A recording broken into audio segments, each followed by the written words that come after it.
Hello, today we look at why atheism fails to answer the question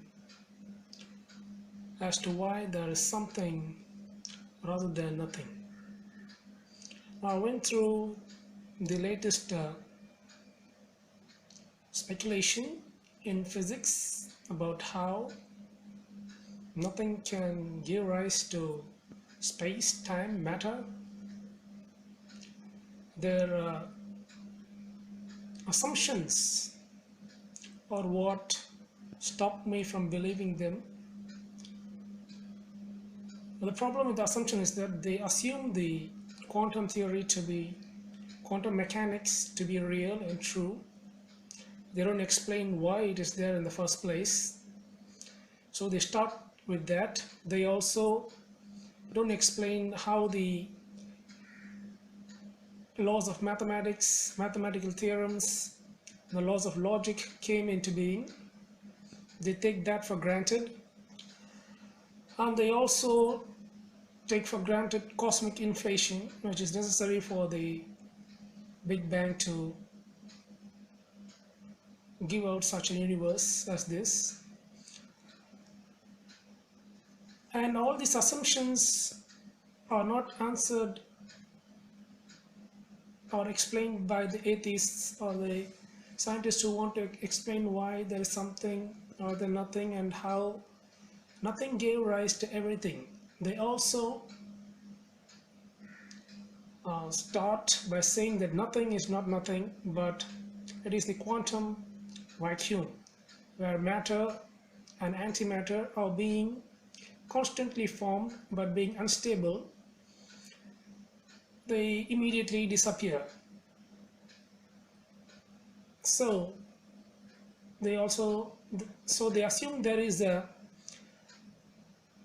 should be a balance between the positive and the negative, the particle and the antiparticle, and these assumptions should be questioned. Why should it be like that? Who made it like that? And finally, they do not also explain the fine-tuning of the universe, which actually is a very important explanation as to why there is carbon-based life, because formation of carbon itself requires a lot of fine-tuning of the forces at the nuclear level.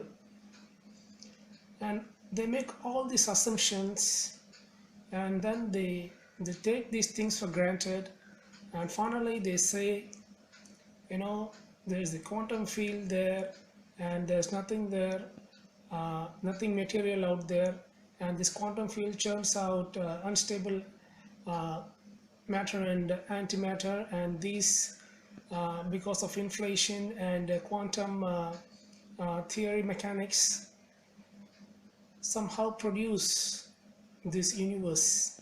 Because nothing is unstable, it gives rise to something. But they also fail to acknowledge finally that according to them, even the something is unstable. The nothing which becomes something is unstable, and it also becomes nothing again. So for them to say that itself gave rise to this whole universe with all its complexities without there being a mind to gather all this information, organize them, and put them in such a way that we get this universe that we have today, is itself requires a lot of faith. And these are just speculations, but these scientific speculations themselves do not explain everything. They have to take for granted a lot of things, including the laws of physics, as we said, the laws of quantum physics, quantum mechanics, mathematics, and logic. And so this doesn't really answer the question as to why there is something rather than nothing. There is only one answer to that, and that is God. It is God who created everything. He is the one who created the quantum field. He is the one who created the mathematical laws. He is the one who created the laws of logic. And it is his handiwork which they are explaining or trying to explain through even their speculative theories, which have to fulfill a lot of predictions, and a lot of proofs have to be forthcoming for that to be true. So atheism does not answer the question why there is something rather than nothing. It does not answer the question why there is a quantum field, why there is quantum mechanics, why there is a positive negative balance, why there is laws of logic, why there is mathematical truths,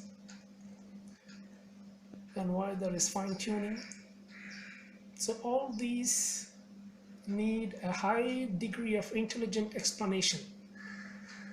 Nothing being unstable and becoming something is not a good enough explanation, because that something is also unstable and it becomes nothing. So thus atheism fails to answer the most fundamental philosophical question as to why there is something rather than nothing. Greetings. Now we'll look at a very important questions which the atheists put up as an objection to the argument for God, and that is this: when you give the argument that there's so much design and there is so much information that it needs a designer, atheists come up with the response that if there is so much information here, then, and if you claim that it came from a designer, God, then who created or designed the designer? That seems to be a very formidable question, at least on the surface, or if it is the first time that you're hearing it. But if you look into it deeply, and if you analyze the assumptions which go into this question, who created God, then we will see why it's a wrong question to ask.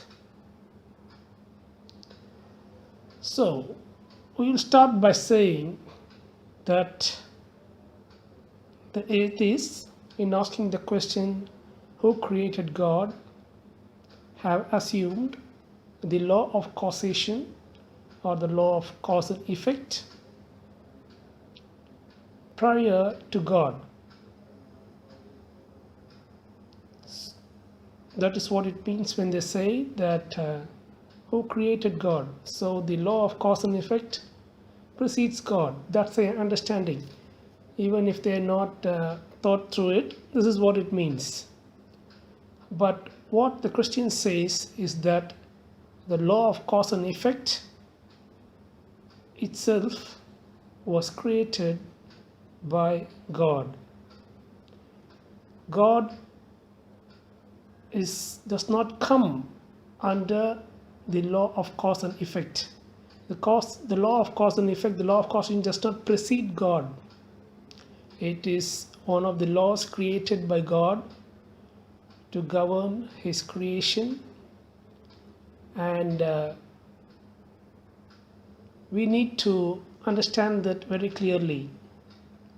So it does not apply to God, because it was created by God, and God is prior to the law of cause and effect. Since God is prior, He doesn't come under this law of cause and effect, and therefore the question, who created God or what caused God to come into existence, is an absurd one, and it does not carry Greetings. Now we'll continue this discussion on the topic who created God. The second reason why the question God was created or who created God is an absurd one is because